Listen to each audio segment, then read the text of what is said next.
Pada pembahasan kali ini ialah tentang sistem reproduksi. Reproduksi adalah proses menghasilkan individu baru dari organisme sebelumnya.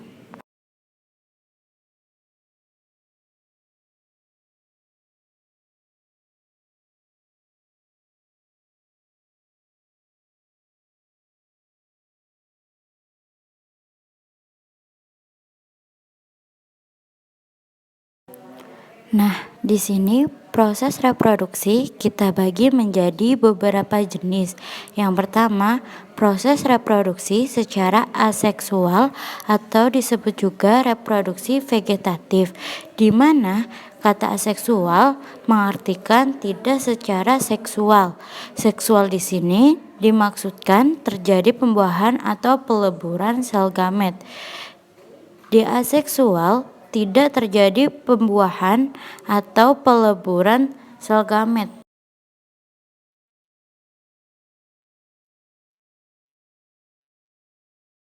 Sehingga anak dengan induknya memiliki kemiripan atau yang disebut identik.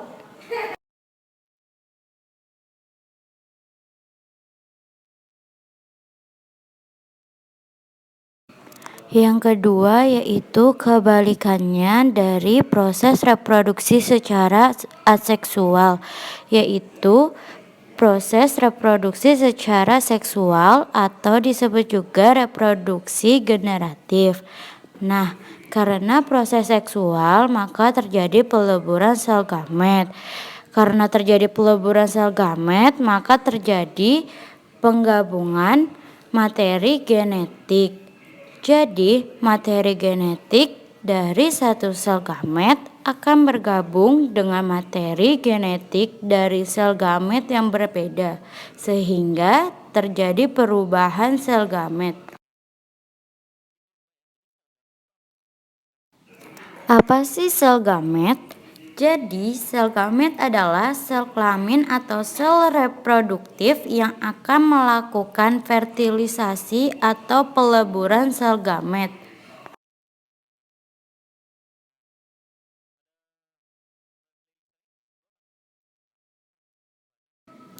Nah, pada kali ini kita akan membahas tentang reproduksi pada manusia. Kenapa sih kita membahasnya reproduksi pada manusia? Karena manusia adalah organisme tingkat tinggi. Jadi, kita kali ini hanya membahas tentang organisme tingkat tinggi.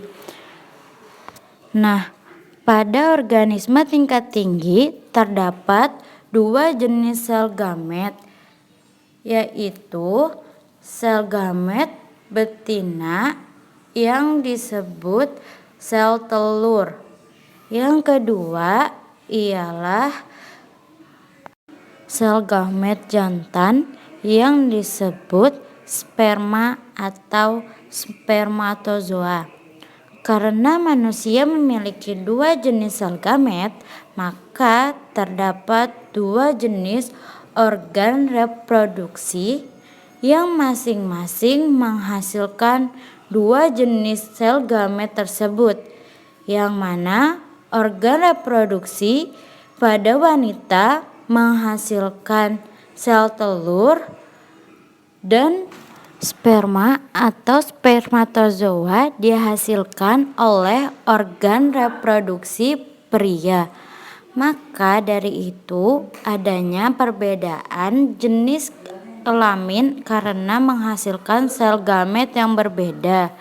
Kemudian kedua sel gamet tersebut akan melebur atau yang disebut juga fertilisasi.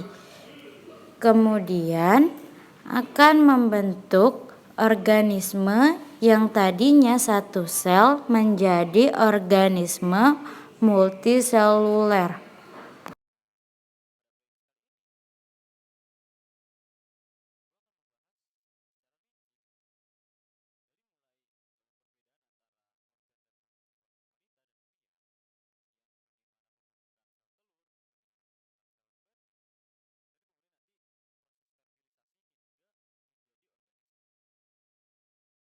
Sekarang kita akan membahas tentang organ reproduksi pada pria. Yuk disimak. Nah, sekarang kita masuk ke bagian organ reproduksi pria. Jadi, fungsi dari organ reproduksi pria itu adalah untuk menghasilkan, kemudian menyimpan, dan menyalurkan sperma. Jadi, di sini organ reproduksi pria itu khusus untuk menghasilkan sel gamet jantan, yaitu sperma. Nah, di sini gue bagi jadi dua organ reproduksi pria itu. Ada organ reproduksi bagian luar, kemudian kedua adalah organ bagian dalam.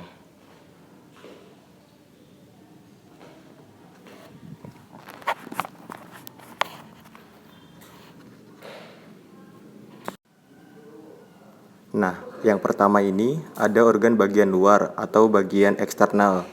Itu ada dua, yaitu ada penis dan yang kedua adalah skrotum. Jadi ini yang terlihat atau tampak secara langsung ya dari luar, yaitu kita bisa lihat. Nah, kemudian untuk bagian dalam atau tidak tampak, nih yang ada di dalam tubuh kita itu adalah bagian yang pertama ada testis, lalu ada saluran pengeluaran, dan yang ketiga adalah bagian kelenjar aksesoris.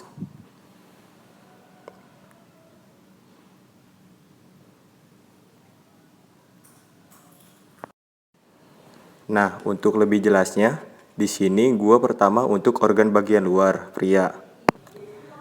Di sini yang pertama ada penis. Ini adalah bagian yang paling depan yang bentuknya kira-kira lonjong dan memanjang, di mana penis ini fungsi utamanya adalah untuk kopulasi.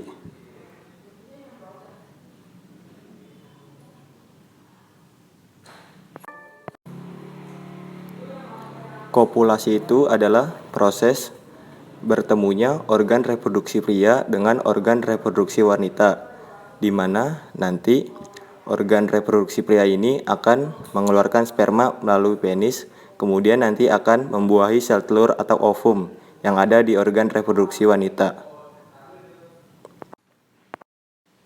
Nah, di dalam penis ini terdapat jaringan yang disebut jaringan erektil. Nah, jaringan erektil ini ia mengandung banyak pembuluh darah, sehingga nanti ketika penis ini terangsang, nanti pembuluh darah yang ada banyak ini dia akan terisi oleh darah, sehingga nanti akan terjadi ereksi. Nah, kemudian selain untuk reproduksi, penis juga bisa berfungsi untuk ekskresi atau untuk menghasilkan urin atau mengeluarkan urin. Itu nanti dibahas di bab ekskresi.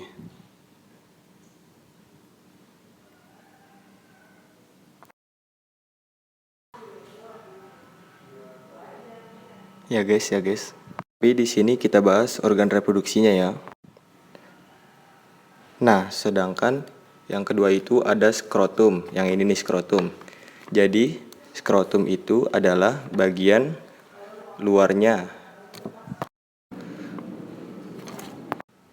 Ada dua buah, sebelah kanan dan sebelah kiri. Selain itu, skrotum disebut juga kantung zakar.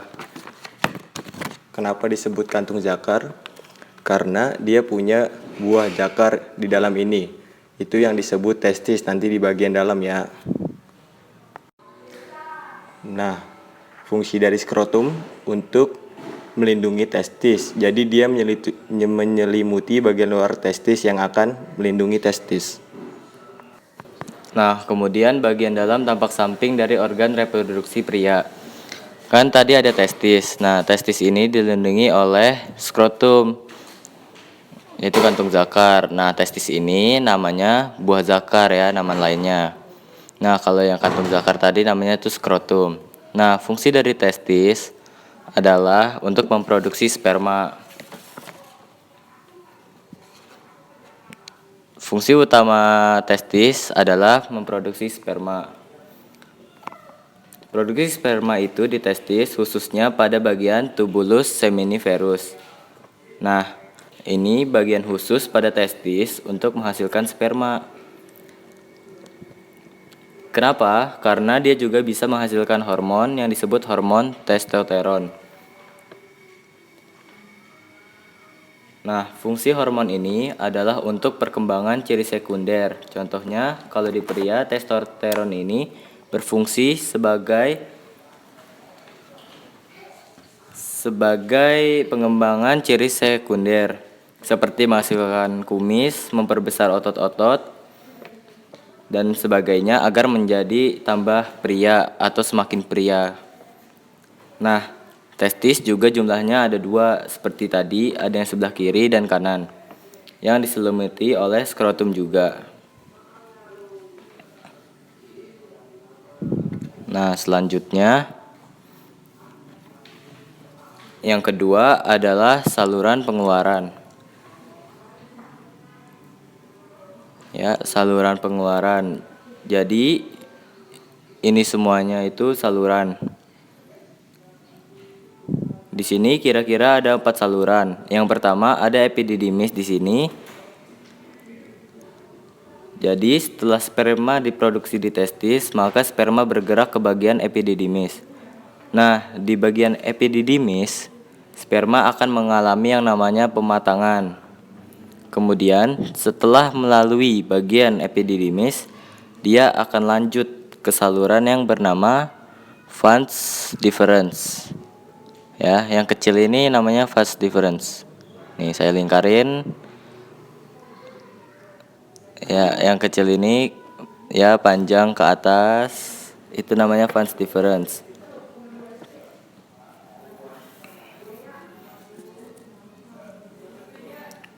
Vas deferens ini yang menghubungkan ke uretra. Nah, uretra ini adalah saluran pengeluarannya yang berada pada penis. Jadi, kan penis akan menyemprotkan spermanya di dalamnya melalui uretra ini.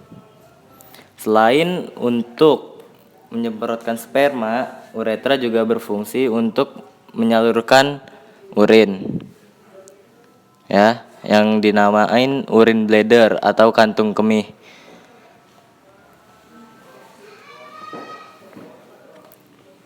Nah, di sini langsung masuk ke uretranya.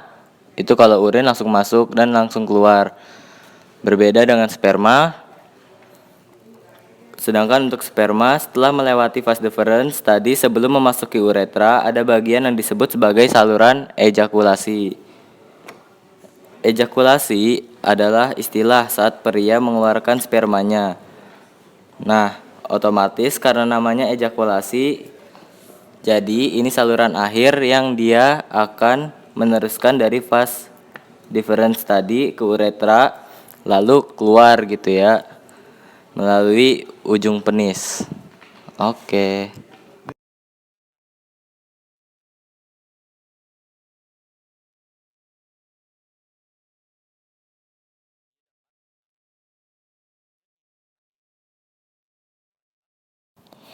Yang ketiga itu ada kelenjar aksesoris. Nah, di sini sperma itu keluarnya tidak murni sperma saja. Jadi dia tuh keluarnya sperma dan senyawa yang dihasilkan kelenjar aksesoris yang namanya itu biasa disebut dengan semen. Jadi semen ini tuh sperma plus senyawa-senyawa dari kelenjar aksesoris. Nah, kelenjar aksesorisnya ini namanya vesikula seminales yang letaknya berada di dekat dengan vas deferens. Nih. Terus selanjutnya ada fungsinya itu mengekspresikan 60% dari volume semen. Nah, semen itu bersifatnya alkalin atau basah. Terus dilanjut juga bagian bawah sini itu di bagian sarana ejakulasi atau disebut juga kelenjar prostat. Nah, si kelenjar prostat ini juga memiliki fungsi sebagai nutrisi untuk sperma. Kan sperma itu kan sel hidup ya. Jadi dia tuh butuh nutrisi agar si spermanya ini bisa tetap hidup dan bergerak mendekati sel telur. Selanjutnya, ada yang namanya bulgouretal. Nah, kelenjar bulgouretal ini fungsinya adalah untuk menghasilkan sekret yang bersifat sebagai penetralisasi sisa urin.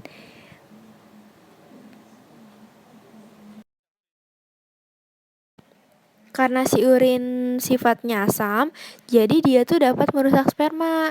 Maka dari itu, sebelum sperma lanjut ke uretra, si kelenjar bulgouretal ini harus menghasilkan sekret yang sifatnya netral.